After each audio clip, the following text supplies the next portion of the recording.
Welcome back to our channel inside medical education. दोस्तों, आज के इस वीडियो में हम बात करेंगे कि सीबीसी ब्लड टेस्ट क्या होता है, सीबीसी ब्लड टेस्ट की ज़रूरत हमें क्यों पड़ती है और सीबीसी ब्लड टेस्ट में जितने भी पैरामीटर होते हैं उनका नॉर्मल रेंज हमारे बॉडी में कितना होना चाहिए और सीबीसी ब्लड टेस्ट से हमें कौन कौन से डिजीज़ के बारे में पता चलता है। तो चलिए वीडियो को शुरू करते हैं।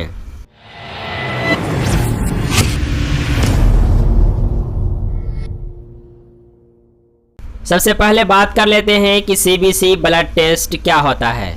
दोस्तों, सीबीसी जिसका पूरा नाम कंप्लीट ब्लड काउंट होता है, इसे और भी कुछ नामों से जाना जाता है, जैसे फुल ब्लड काउंट यानी एफबीसी या फुल ब्लड एग्जामिनेशन यानी एफबीई। दोस्तों, सीबीसी एक बहुत ही कॉमन और यूज़फुल ब्लड टेस्ट है क्योंकि यह हमारे शरीर के जनरल हेल्थ स्टेटस को बताने में हमारी मदद करता है और उसके साथ साथ इस टेस्ट से हम यह पता लगा लेते हैं कि हमारे बॉडी की नॉर्मल फिजियोलॉजिकल फंक्शनिंग सही है या नहीं। इसके साथ साथ सीबीसी ब्लड टेस्ट के ज़रिए एनीमिया और भी कई तरह के इन्फेक्शन के बारे में पता लगाया जा सकता है। दोस्तों, सीबीसी जैसा कि नाम से ही पता चल रहा है, यानी इस टेस्ट की मदद से हम ब्लड सेल्स की संख्या का पता लगाते हैं, यानी जितनी भी तरह के ब्लड सेल्स हमारे बॉडी के अंदर होते हैं उनकी संख्या का पता हम सीबीसी ब्लड टेस्ट के द्वारा लगाते हैं। आइए अब ब्लड सेल्स के बारे में बात कर लेते हैं कि हमारे शरीर में कितने तरह के ब्लड सेल्स होते हैं। दोस्तों, हमारे शरीर में 3 तरह के ब्लड सेल्स होते हैं, जैसे आरबीसी, डब्ल्यूबीसी और प्लेटलेट्स। चलिए अब बात करते हैं कि सीबीसी ब्लड टेस्ट में हमें आरबीसी के बारे में क्या क्या पता चलता है।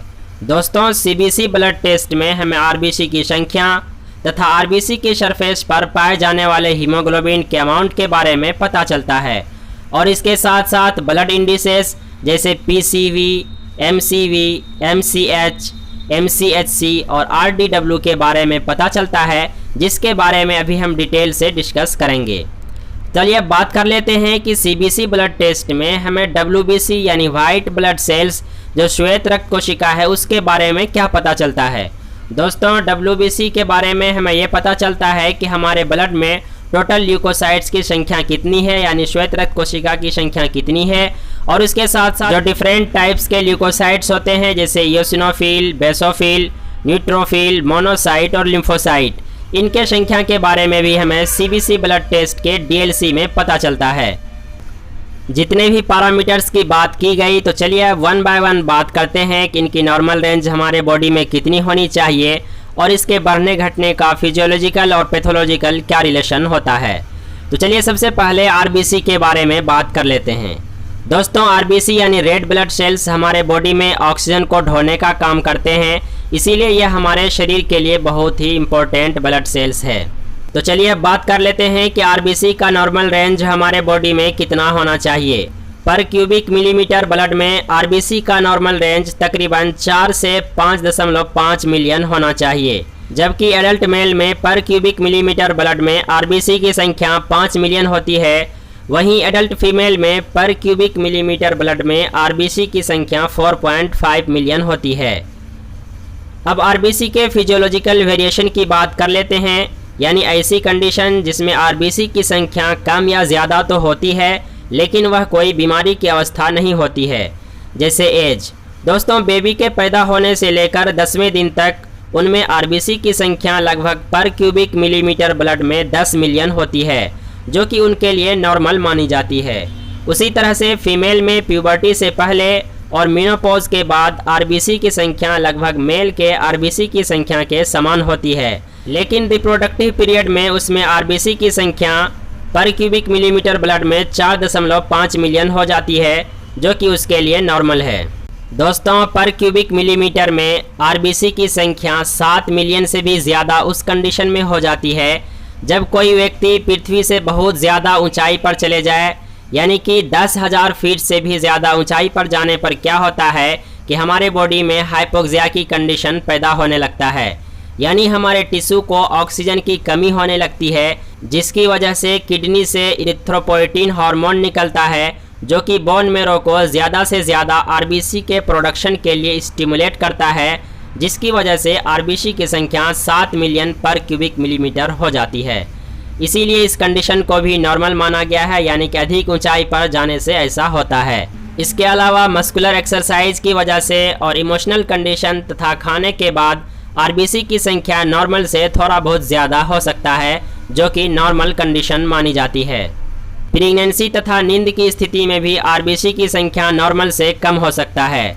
ये तो था आरबीसी का फिजियोलॉजिकल वेरिएशन, यानी कि इस कंडीशन में हमारे बॉडी में कोई डिजीज़ नहीं होती है, फिर भी आरबीसी के संख्या में वेरिएशन मिलती है। अब पैथोलॉजिकल वेरिएशन की बात करते हैं, यानी डिजीज कंडीशन की बात करते हैं, जिसमें कि आरबीसी की संख्या नॉर्मल से कम या ज़्यादा हो जाता है। प्राइमरी पॉलीसाइथेमिया या पॉलीसाइथेमिया वेरा। दोस्तों, पॉलीसाइथेमिया एक टर्म है जिसे तब यूज़ करते हैं जब हमारे बॉडी में आरबीसी की संख्या बहुत ज़्यादा बढ़ने लगती है। लेकिन जो पॉलीसाइथेमिया वेरा होती है, यह एक ऐसी डिजीज़ कंडीशन है जिसमें कि बोन मैरो में कोई डिसऑर्डर हो जाता है, जिसके वजह से आरबीसी की संख्या पर क्यूबिक मिलीमीटर में 14 मिलियन से भी ज़्यादा हो जाती है। आरबीसी की संख्या बढ़ने के साथ साथ पॉलीसाइथेमिया वेरा में डब्ल्यूबीसी की संख्या भी 24,000 पर क्यूबिक मिलीमीटर से भी ज़्यादा होने लगता है। नेक्स्ट कंडीशन है सेकेंडरी पॉलीसाइथेमिया, जैसे इम्फासेमा, जो कि एक लंग्स की बीमारी है। इस कंडीशन में भी आरबीसी की संख्या नॉर्मल से ज़्यादा हो जाती है।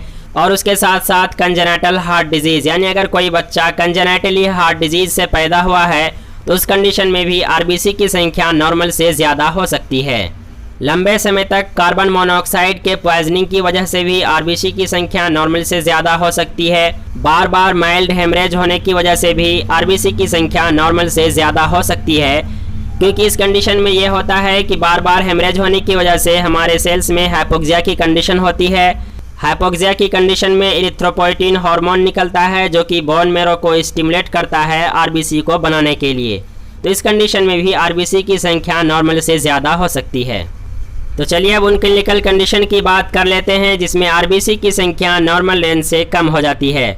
दोस्तों, अनीमिया के कंडीशन में आरबीसी की संख्या नॉर्मल से कम हो सकती है। अब सीबीसी के नेक्स्ट पैरामीटर की बात कर लेते हैं, यानी हीमोग्लोबिन।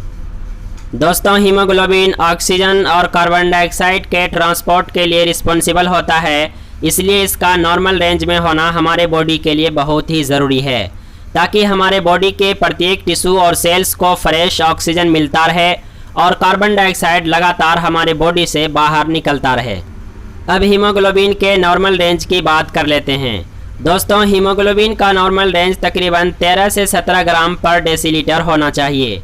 हालांकि एज तथा सेक्स के अकॉर्डिंग हीमोग्लोबिन की अमाउंट थोड़ी बहुत अलग हो सकती है। जैसे बर्थ के समय हीमोग्लोबिन के अमाउंट का नॉर्मल रेंज तकरीबन 25 ग्राम पर डेसीलीटर होना चाहिए, जबकि पैदा होने के 3 महीने बाद हीमोग्लोबिन का नॉर्मल रेंज 20 ग्राम पर डेसीलीटर होना चाहिए और पैदा होने के 1 साल बाद तक हीमोग्लोबिन का नॉर्मल अमाउंट 17 ग्राम पर डेसीलीटर होना चाहिए, जबकि इसी हीमोग्लोबिन का नॉर्मल रेंज प्यूबर्टी के समय 13 से 17 ग्राम पर डेसीलीटर होना चाहिए। इसके अलावा एडल्ट मेल में हीमोग्लोबिन का अमाउंट 15 ग्राम पर डेसीलीटर होता है, जबकि एडल्ट फीमेल में हीमोग्लोबिन का अमाउंट 14.5 ग्राम पर डेसीलीटर होता है। अब बात कर लेते हैं कि हीमोग्लोबिन की संख्या किन किन क्लिनिकल कंडीशन में बढ़ जाती है। पॉलीसाइथेमिया वेरा, COPD यानी chronic obstructive pulmonary disease, CHD यानी कंजेनाइटल हार्ट डिजीज़ और उसके साथ साथ किडनी ट्यूमर, डिहाइड्रेशन और कार्बन मोनोऑक्साइड के एक्सपोजर की वजह से हमारे बॉडी में हीमोग्लोबिन की संख्या नॉर्मल से ज़्यादा हो सकती है। अब बात कर लेते हैं कि हीमोग्लोबिन की संख्या किन किन क्लिनिकल कंडीशन में कम हो जाती है। दोस्तों, अनीमिया के कंडीशन में हीमोग्लोबिन की संख्या नॉर्मल से कम हो सकती है। अब CBC ब्लड टेस्ट के नेक्स्ट पैरामीटर की बात कर लेते हैं, यानी PCV। दोस्तों, PCV जिसका पूरा नाम पैक्ड सेल वॉल्यूम होता है। PCV का नॉर्मल रेंज हमारे ब्लड में तकरीबन 40 से 50% होना चाहिए। फीमेल में PCV का वैल्यू मेल के तुलना में थोड़ा कम होता है। अब उन क्लिनिकल कंडीशन की बात कर लेते हैं जिसमें कि PCV की वैल्यू नॉर्मल से कम हो जाती है। दोस्तों, anaemia, cirrhosis of liver, pregnancy और इसके साथ साथ एक्टोपिक प्रेगनेंसी की वजह से अगर हेमरेज होता है तो इन सभी क्लिनिकल कंडीशन में PCV की वैल्यू नॉर्मल से कम हो सकती है। अब CBC के नेक्स्ट पैरामीटर की बात कर लेते हैं, यानी MCV। दोस्तों, MCV जिसका पूरा नाम मीन कार्पस्कुलर वॉल्यूम होता है। MCV ब्लड टेस्ट के ज़रिए बेसिकली हमें average volume of single RBC यानी एक सिंगल आरबीसी का एवरेज वॉल्यूम पता चलता है एमसीवी टेस्ट के ज़रिए, जो कि सीबीसी ब्लड टेस्ट का ही एक पैरामीटर है। अब एमसीवी के नॉर्मल रेंज की बात कर लेते हैं। दोस्तों, एमसीवी का नॉर्मल रेंज हमारे ब्लड में 83 से 101 फेमटोलीटर होना चाहिए। यदि एमसीवी की वैल्यू नॉर्मल होती है तो ऐसी आरबीसी नॉर्मोसाइट कहलाती है, लेकिन जब एमसीवी की वैल्यू ज़्यादा होती है तो ऐसा आरबीसी मैक्रोसाइट कहलाता है, लेकिन जब एमसीवी की वैल्यू कम होती है तो ऐसा आरबीसी माइक्रोसाइट कहलाता है। अब उन क्लिनिकल कंडीशन की बात कर लेते हैं जिसमें एमसीवी की वैल्यू नॉर्मल से ज़्यादा हो जाती है। दोस्तों, पर्नीशियस एनीमिया और मेगालोब्लास्टिक एनीमिया के केस में एमसीवी की वैल्यू नॉर्मल से ज़्यादा हो जाती है। अब उन क्लिनिकल कंडीशन की बात कर लेते हैं जिसमें कि एमसीवी की वैल्यू नॉर्मल से कम हो जाती है। आयरन डिफिशियंसी एनीमिया के केस में हमारे ब्लड में एमसीवी की वैल्यू नॉर्मल से कम हो जाती है। अब सीबीसी के नेक्स्ट पैरामीटर की बात कर लेते हैं, जैसे एमसीएच। एमसीएच जिसका पूरा नाम मीन कॉर्पस्कुलर हीमोग्लोबिन होता है, यानी इसके ज़रिए हमें एक सिंगल आरबीसी में हीमोग्लोबिन के अमाउंट का पता लगता है कि एक सिंगल आरबीसी में हीमोग्लोबिन की कितनी अमाउंट मौजूद है। इसके अगर नॉर्मल रेंज की बात करें तो हमारे ब्लड में एमसीएच का नॉर्मल रेंज लगभग 27 से 32 पिकोग्राम होना चाहिए। अब उन क्लिनिकल कंडीशन की बात करते हैं जिसमें कि एमसीएच की वैल्यू नॉर्मल से कम हो जाती है। आयरन डिफिशियंसी तथा विटामिन बी12 की डिफिशियंसी की वजह से होने वाले एनीमिया के केस में एमसीएच की वैल्यू कम हो जाती है। इसके साथ साथ blood loss, cancer, thalassaemia, kidney disease, autoimmune disease और लीवर डिजीज़ के केस में भी एमसीएच की वैल्यू नॉर्मल से कम हो सकती है। अब बात कर लेते हैं कि किन किन क्लिनिकल कंडीशन में एमसीएच की वैल्यू नॉर्मल से ज़्यादा हो जाती है। दोस्तों, एमसीएच की वैल्यू नॉर्मल से ज़्यादा polycythaemia vera, congenital heart disease, कुछ किडनी डिजीज़ और लंग्स डिजीज़ जैसे सीओपीडी यानी chronic obstructive pulmonary disease, in clinical condition में एमसीएच की वैल्यू नॉर्मल से ज़्यादा हो जाती है। अब सीबीसी ब्लड टेस्ट के नेक्स्ट पैरामीटर की तरफ बढ़ते हैं, यानी एमसीएचसी। दोस्तों, एमसीएचसी जिसका पूरा नाम मीन कॉर्पस्कुलर हीमोग्लोबिन कंसंट्रेशन होता है। दोस्तों, इससे हमें एक सिंगल आरबीसी में हीमोग्लोबिन के कंसंट्रेशन का पता चलता है कि एक सिंगल आरबीसी में हीमोग्लोबिन का कंसंट्रेशन कितना है। इसके अगर नॉर्मल रेंज की बात करें तो एमसीएचसी का नॉर्मल रेंज तकरीबन 30 से 38% होना चाहिए। यदि एमसीएचसी का वैल्यू नॉर्मल है तो इस कंडीशन में नॉर्मोक्रोमिक आरबीसी होता है, और यदि एमसीएचसी की वैल्यू कम हो गई है तो इस कंडीशन में जो आरबीसी होगी वो हाइपोक्रोमिक होगी। थैलेसेमिया तथा आयरन डिफिशियंसी एनीमिया के केस में एमसीएचसी की वैल्यू नॉर्मल से कम हो जाती है, और ऑटो इम्यून हीमोलिटिक एनीमिया के केस में एमसीएचसी की वैल्यू अधिक हो जाती है। अब सीबीसी के नेक्स्ट पैरामीटर यानी आरडीडब्ल्यू के बारे में बात कर लेते हैं। आरडीडब्ल्यू जिसका पूरा नाम रेड सेल डिस्ट्रीब्यूशन विड्थ होता है। इस टेस्ट के ज़रिए बेसिकली हम आरबीसी के आयतन और आकार में परिवर्तन के बारे में पता लगाते हैं कि आरबीसी के आकार और आयतन में कितना परिवर्तन हुआ है। Thalassaemia, sickle cell anaemia, chronic liver disease और किडनी डिजीज़ को डायग्नोज करने में आरडीडब्ल्यू टेस्ट बहुत ही मदद करता है। अब सीबीसी ब्लड टेस्ट का ही नेक्स्ट पैरामीटर है टीएलसी। दोस्तों, टीएलसी जिसका पूरा नाम टोटल ल्यूकोसाइट काउंट होता है। अगर इसके नॉर्मल रेंज की बात करें तो हमारे ब्लड में टोटल ल्यूकोसाइट काउंट यानी कि जो ल्यूकोसाइट्स हैं, जो डब्ल्यूबीसी हैं, उसकी संख्या लगभग 4000 से 11000 पर क्यूबिक मिलीमीटर होना चाहिए। टीएलसी के नॉर्मल रेंज में एज और सेक्स के अकॉर्डिंग वेरिएशन हो सकती है। जैसे 1 साल तक के उम्र वाले बच्चों में टीएलसी का नॉर्मल रेंज पर क्यूबिक मिलीमीटर ब्लड में तकरीबन 20,000 होना चाहिए, जबकि 1 साल से ज़्यादा उम्र वाले बच्चों में इसका नॉर्मल रेंज तकरीबन 10,000 से 15,000 पर क्यूबिक मिलीमीटर होना चाहिए। अब डब्ल्यूबीसी के फिजियोलॉजिकल वेरिएशन की बात करते हैं कि वे कौन कौन से फिजियोलॉजिकल कंडीशन हैं जिसमें कि डब्ल्यूबीसी की संख्या नॉर्मल से कम या ज़्यादा होती है। दोस्तों, मेल में डब्ल्यूबीसी की संख्या फीमेल की तुलना में ज़्यादा होता है, और नींद की अवस्था में डब्ल्यूबीसी की संख्या स्लाइटली डिक्रीज हो जाती है। इसके साथ साथ एक्सरसाइज, इमोशनल कंडीशन और एंग्जाइटी की स्थिति में डब्ल्यूबीसी की संख्या थोड़ी बहुत बढ़ जाती है। प्रेगनेंसी, मेंस्ट्रुएशन और पार्चुरेशन के दौरान भी डब्ल्यूबीसी की संख्या स्लाइटली इंक्रीज हो जाती है। अब डब्ल्यूबीसी के पैथोलॉजिकल वेरिएशन की बात करते हैं, यानी कि वे कौन कौन से क्लिनिकल कंडीशन हैं, डिजीज कंडीशन हैं जिसमें कि ल्यूकोसाइट की संख्या बढ़ जाती है। अगर TLC यानी टोटल ल्यूकोसाइट की संख्या बढ़ी हुई है, इसका मतलब ये नहीं है कि जितने भी तरह के ल्यूकोसाइट्स हैं उन सभी की संख्या बढ़ी हुई है, बल्कि उनमें से कुछ ल्यूकोसाइट्स की संख्या बढ़ने की वजह से ओवरऑल जब कैलकुलेशन किया जाता है तो टोटल ल्यूकोसाइट्स की नंबर इंक्रीज़ हो जाती है। इसीलिए इस कंडीशन में ध्यान रखना है कि कौन से WBC की संख्या बढ़ी हुई है, तो फिर उसी के बेसिस पर हम डिजीज़ के बारे में आइडिया लगाते हैं। तो चलिए अब क्लिनिकल कंडीशन की बात कर लेते हैं कि किन किन क्लिनिकल कंडीशन में वाइट ब्लड सेल्स की संख्या इंक्रीज़ होती है और किन क्लिनिकल कंडीशन में WBC की संख्या डिक्रीज़ हो जाती है। तो सबसे पहले बात कर लेते हैं ल्यूकोसाइटोसिस यानी कि इंक्रीज WBC काउंट। दोस्तों, infection, allergic condition, common called, tuberculosis, glandular fever और ल्यूकेमिया के केस में WBC की संख्या नॉर्मल से ज़्यादा हो जाती है। अब बात कर लेते हैं ल्यूकोसाइटोपिनिया यानी ल्यूकोसाइट्स की संख्या का डिक्रीज हो जाना। दोस्तों, anaphylactic shock, cirrhosis of liver, disorder of spleen, pernicious anaemia, typhoid या पाराटाइफाइड और वायरल इन्फेक्शन, इन सभी क्लिनिकल कंडीशन में ल्यूकोसाइट्स की संख्या नॉर्मल से कम हो जाती है। अब CBC ब्लड टेस्ट के नेक्स्ट पैरामीटर की बात कर लेते हैं यानी DLC। दोस्तों, DLC जिसका पूरा नाम होता है डिफरेंशियल ल्यूकोसाइट काउंट, यानी कि हमारे बॉडी में जो डिफरेंट टाइप्स के ल्यूकोसाइट हैं जैसे इओसिनोफिल, बेसोफिल, न्यूट्रोफिल, मोनोसाइट और लिम्फोसाइट, इन 5 तरह के जो WBC हैं इनके संख्या के बारे में हम DLC ब्लड टेस्ट में पता लगाते हैं, जो कि CBC ब्लड टेस्ट का ही एक पैरामीटर है। ये जो 5 तरह के WBC होते हैं ये किसी खास क्लिनिकल कंडीशन में अपने अपने रेंज को इंक्रीज या डिक्रीज करते हैं, इसीलिए उसके रेंज के इंक्रीज डिक्रीज होने पर हम डिजीज़ कंडीशन के बारे में अंदाज़ा लगा लेते हैं। तो चलिए अब एक एक करके विस्तार से जानते हैं कि किन किन क्लिनिकल कंडीशन में इनकी संख्या बढ़ती है और किन क्लिनिकल कंडीशन में इनकी संख्या घट जाती है। DLC यानी डिफरेंशियल ल्यूकोसाइट काउंट में सबसे पहले हम बात कर लेते हैं न्यूट्रोफिल के बारे में। दोस्तों, जब न्यूट्रोफिल की संख्या नॉर्मल से ज़्यादा होती है तो इस कंडीशन को मेडिकल टर्म में न्यूट्रोफिलिया या न्यूट्रोफिलिक ल्यूकोसाइटोसिस कहा जाता है।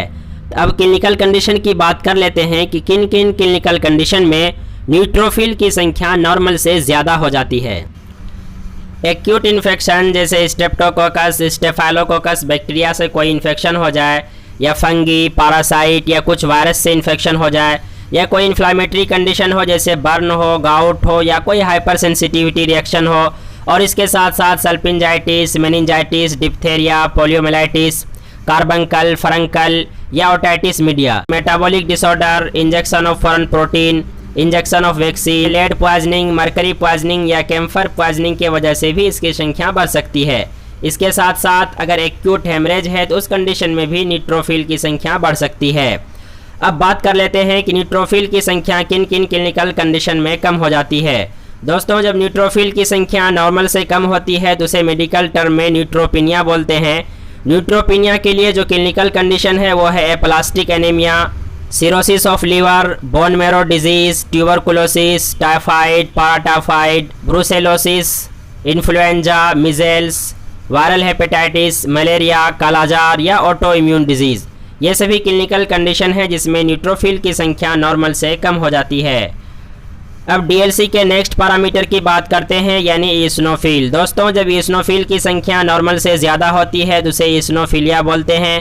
तो ईसनोफिलिया के लिए जो क्लिनिकल कंडीशन है वो है एलर्जिक कंडीशन जैसे अस्थमा, डर्मेटाइटिस, ब्लड पैरासिटिज्म जैसे मलेरिया, फलेरिया या इंटेस्टाइनल पैरासिटिज्म और स्कारलेट फीवर। इसके बाद अब बात कर लेते हैं ईसनोपिनिया की, यानी जिस कंडीशन में ईसनोफिल की संख्या नॉर्मल से कम हो जाती है। दोस्तों, इसके लिए जो कंडीशन है वो है causing syndrome, bacterial infection, stress और लंबे समय तक स्टेरॉयड का इस्तेमाल। अब DLC के नेक्स्ट पैरामीटर की बात करते हैं यानी बेसोफिल की। जब बेसोफिल की संख्या नॉर्मल से अधिक होती है तो उसे बेसोफिलिया बोलते हैं। बेसोफिलिया के लिए जो क्लिनिकल कंडीशन है वो है smallpox, chickenpox, polycythaemia vera, chronic myeloid leukaemia, myxoedema, ulcerative colitis और अर्टिकेरिया। अब बात कर लेते हैं बेसोपिनिया की, यानी जिस कंडीशन में बेसोफिल की संख्या नॉर्मल से कम हो जाती है। दोस्तों, इसके लिए जो क्लिनिकल कंडीशन है वो है अर्टिकेरिया, स्ट्रेस और prolonged exposure of radio and chemotherapy. अब DLC के नेक्स्ट पैरामीटर की बात कर लेते हैं जिसे कहते हैं मोनोसाइट। दोस्तों जब मोनोसाइट की संख्या नॉर्मल से अधिक होती है तो उसे कहते हैं मोनोसाइटोसिस। और इसके लिए जो क्लिनिकल कंडीशन है वो है ट्यूबरकुलोसिस, सिफिलिस, मलेरिया, कालाजार, सब acute bacterial endocarditis, multiple myeloma, ovarian cancer, irritable bowel syndrome. अब बात कर लेते हैं मोनोसाइटोपिनिया की, यानी जिस कंडीशन में मोनोसाइट की संख्या नॉर्मल से कम हो जाती है। दोस्तों इसके लिए जो क्लिनिकल कंडीशन है वो है स्टेरॉइड्स का इस्तेमाल, यानी कि ऐसे स्टेरॉइड जो कि इम्यूनोसप्रेसेंट है उसके इस्तेमाल से मोनोसाइट की संख्या नॉर्मल से कम हो जाती है। अब इसके नेक्स्ट पैरामीटर की बात कर लेते हैं, यानी लिम्फोसाइटोसिस, यानी कि लिम्फोसाइट्स का संख्या नॉर्मल से जब ज़्यादा हो जाता है उसे मेडिकल टर्म में लिम्फोसाइटोसिस बोलते हैं। दोस्तों इसके लिए जो क्लिनिकल कंडीशन है वो diphtheria, infectious hepatitis, mumps, malnutrition, rickets, syphilis, thyrotoxicosis, tuberculosis. अब इसके नेक्स्ट पैरामीटर की बात कर लेते हैं, यानी लिम्फोसाइटोपिनिया, यानी ऐसी कंडीशन जिसमें कि लिम्फोसाइट की संख्या नॉर्मल से कम हो जाती है। दोस्तों इसके लिए जो क्लिनिकल कंडीशन है वो है एक्वायर्ड इम्यूनोडिफिशियेंसी सिंड्रोम, यानी AIDS, Hodgkin's disease, malnutrition, radiation therapy और स्टेरॉइड एडमिनिस्ट्रेशन। यानी ये सभी कुछ ऐसे क्लिनिकल कंडीशन हैं जिसमें लिम्फोसाइट की संख्या नॉर्मल से कम हो जाती है। ये था डीएलसी के वेरिएशन, यानी कि जो डिफरेंट टाइप्स के ल्यूकोसाइट्स हैं उनकी संख्या किन किन क्लिनिकल कंडीशन में अधिक होती है और किन किन क्लिनिकल कंडीशन में कम हो जाती है और उसे मेडिकल टर्म में क्या कहते हैं, इस चीज़ के बारे में। अब सीबीसी के नेक्स्ट पैरामीटर की बात कर लेते हैं, जैसे प्लेटलेट्स। दोस्तों प्लेटलेट्स ब्लड के क्लॉट के लिए बहुत ही ज़रूरी है। जब हमारे बॉडी में कहीं भी इंजरी होता है और वहाँ से ब्लड का लॉस होने लगता है तो उस कंडीशन में प्लेटलेट्स वहाँ पे एग्रीगेट होकर क्लॉट बना देता है और फिर ब्लड के लॉस होने से हमारे बॉडी की हिफाजत करता है। इसीलिए प्लेटलेट्स का नॉर्मल रेंज में होना हमारे बॉडी के लिए बहुत ही ज़रूरी है। लेकिन जब प्लेटलेट्स की संख्या बहुत ही कम होने लगती है तो उस कंडीशन में हेमरेज होने लगता है और वहाँ पे क्लॉट नहीं होने की वजह से बहुत ही ज़्यादा ब्लड लॉस होने लगता है। तो चलिए प्लेटलेट्स के नॉर्मल रेंज की बात कर लेते हैं कि हमारे बॉडी में प्लेटलेट्स का नॉर्मल रेंज कितना होना चाहिए। दोस्तों प्लेटलेट्स का नॉर्मल रेंज पर क्यूबिक मिलीमीटर ब्लड में 2 लाख से 4 लाख होना चाहिए, जबकि इन्फांट्स में प्लेटलेट्स की संख्या पर क्यूबिक मिलीमीटर ब्लड में 1.5 लाख से 2 लाख होती है। तो चलिए अब बात कर लेते हैं कि किन किन क्लिनिकल कंडीशन में प्लेटलेट्स की संख्या बढ़ जाती है तथा किन किन क्लिनिकल कंडीशन में प्लेटलेट्स की संख्या घट जाती है। दोस्तों जब हमारे बॉडी में प्लेटलेट्स की संख्या नॉर्मल से ज़्यादा होती है तो उसे मेडिकल टर्म में कहते हैं थ्रोम्बोसाइटोसिस, और जब प्लेटलेट्स की संख्या नॉर्मल से कम होती है तो उसको कहते हैं थ्रोम्बोसाइटोपिनिया। तो चलिए अब थ्रोम्बोसाइटोसिस की बात कर लेते हैं, यानी वैसी क्लिनिकल कंडीशन जिसमें कि प्लेटलेट्स की संख्या नॉर्मल से ज़्यादा हो जाती है।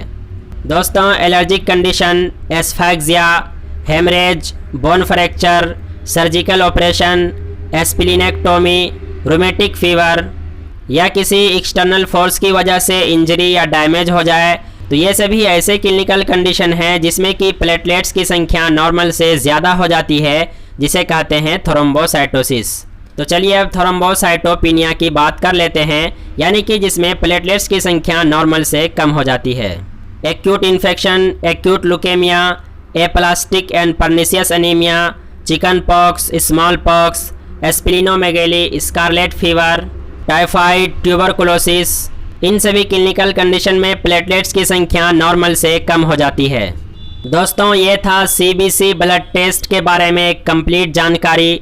यदि आपको इनमें से किसी भी पैरामीटर के बारे में सही से समझ में नहीं आया हो तो आप कमेंट करके पूछ सकते हैं, और यदि आपको एमसीवी, एमसीएच, पीसीवी, आरडीडब्ल्यूसीडी इन सभी के बारे में बहुत ही डिटेल से जानना हो तो इसके बारे में मैंने ऑलरेडी वीडियो अपलोड कर रखा है, जिसका लिंक आपको डिस्क्रिप्शन में मिल जाएगा। आप वहां से जाकर उस वीडियो को वॉच कर सकते हैं। So friends, this is the video on CBC blood test.